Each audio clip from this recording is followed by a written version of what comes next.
I know that you can't see me, but I think you can hear that. That's the sound.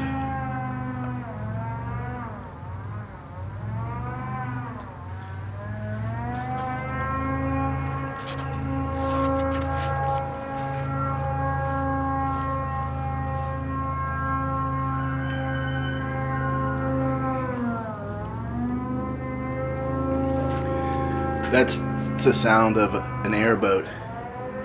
It's about 5 o'clock in the morning and they're still rescuing people off of the river. And that's how close I am to the river.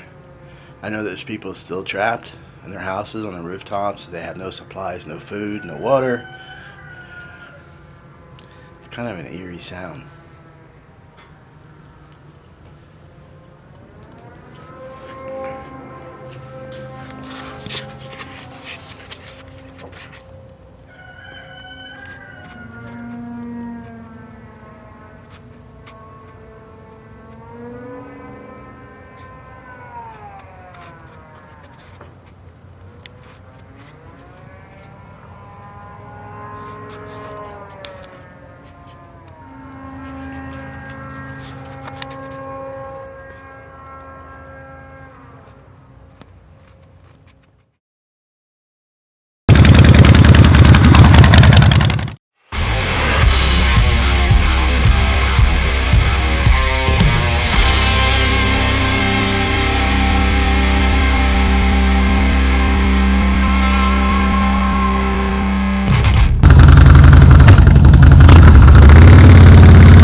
Sure how much of this you can hear, but the roar of the wind is just absolutely unbelievable. We've lost power like at about 3:30. It's like 4:30 now. The eye is not too far away from us, and I don't know. All I can say, man, it's Florida. Lost a lot of banana trees. Holy crap.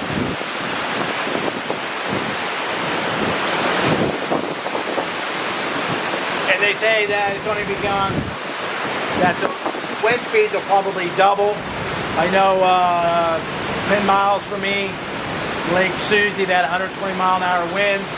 I'm not sure what these are. Some of the gusts are just unbelievable. Anyway, it's Ian was the 4th strongest storm to ever hit the United States. I've lived through 2 of them. Charlie, and now Ian.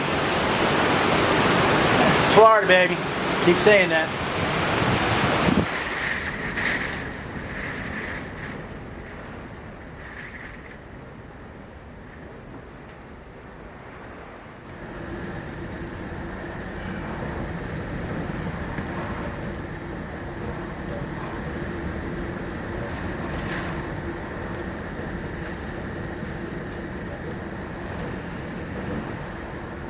Poor chicken coop.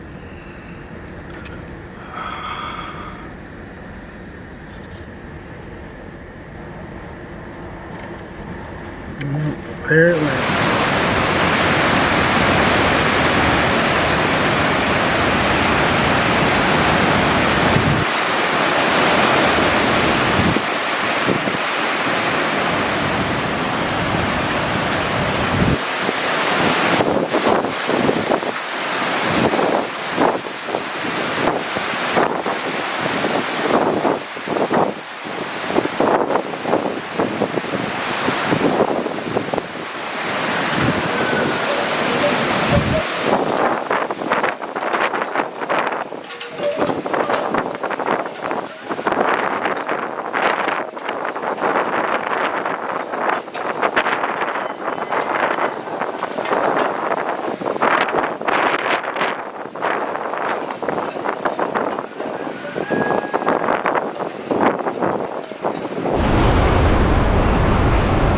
About 10:30 Wednesday night, and we are still getting our ass kicked pretty bad.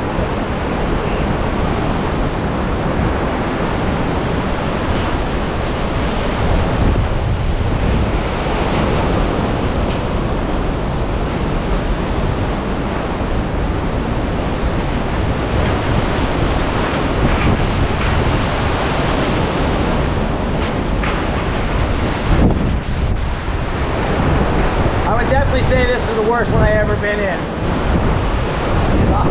It ain't good. We lost electricity at about, I think maybe 3:30.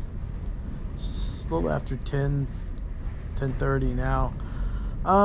There's a lot of damage. We lost the roof to the chicken coop that I built. So I don't know if Roscoe and the girls are still alive. Cows are out roaming all over the place. Losing part of my feed shed, part of my... You sit here and the wind is howling. I mean, it's literally this is the strongest winds I ever been in. And but you can just hear things just tearing apart. Thank God it's not the house that's tearing apart, but you can hear things, and it kind of sucks because you don't know, you can't, there's no internet, there's no, you might be able to get a text or two, but you know, you have no idea what's going on. Where's the hurricane? We do have family that's saying, you're right in the middle of it and stuff like that, and it's like, because we've been, how many hours? I mean, what time did this really start? Maybe 2 or 3? I mean, really start. Yeah. And then it just really has been hammering us. It is the strongest winds I've ever witnessed in my life, you know. But the good thing is, hey, it's Florida. What are you going to do? All right, as soon as the sun comes up, I'll do a damage report. I'll do one tonight, but I won't film it because it's dark as a well digger's butt. See ya. This big 100-year oak, I don't know, this oak's 100 years or more, fell. It fell on top. She's not being squished, she's just trapped. There's just me and Dee Dee trying to figure out how are we going to get her out from there.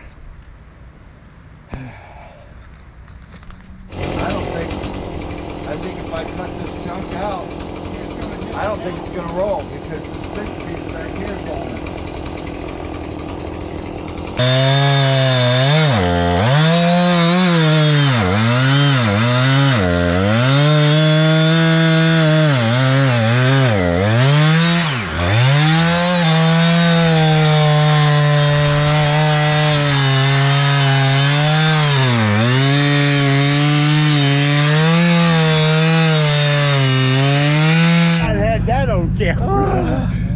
That's been the funniest home video. Oh man! Thank you, Roger. We wouldn't have done it without you, I know That freaking cow, we got her out.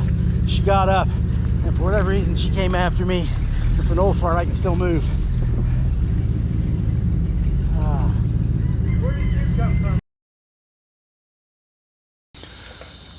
I think one of the hardest things about the storm, about Hurricane Ian, was it was like, I don't know, it was about 9 o'clock, 9:30 when it was really just raging. And I got a call from my son and he said, "Dad, I've got to evacuate." And then he hung up. And then about 15 minutes later he calls me and he says, "Dad, help me. My truck has lost all power. I'm being swept away by the floods." And I said, "Terrell," I said, "Man, roll down the window, get on top of your truck." And then he said, "Dad, water's coming in my truck." And then he said, "I gotta go." And then it was like 2 hours, I think. We called 911 and they said, "Hey, he's on his own, ain't nothing we can do." And it was like 2 hours, probably the most excruciating, longest 2 hours ever been. You know, before we finally heard back from him.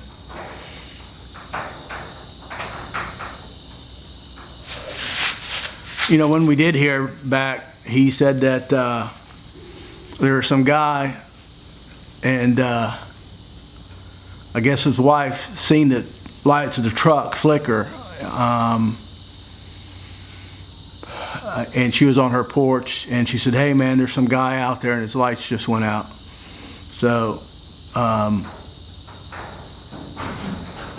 he basically said that the guy had a 250-foot long rope and put on a life vest and I guess tied the rope around him and went out there, and Terrell was able to get out of the truck, and when he did, he went down and the guy grabbed him and just pulled him, you know, my son, to safety. And you know, everything in my body wanted to go help him, wanted to go out there when I got that call. But I knew that if I went there, it was going to be death for me. You know, it was no way I could go in the storm. It was just that bad. And it's the hardest thing for a father, especially, maybe one day I'll get into my background. But it was the hardest thing for me to do, was to sit there and do nothing. Just listen to the winds howling and everything you own, everything you work for, just getting all tore apart. But that didn't mean anything. But there was just no way. I knew that if I went out there, you know, that I was just going to be having to be rescued too. It was just impossible. And as a father, as a man, yeah, it's a hard thing to do.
shovelheadfej.com. Yeehaw!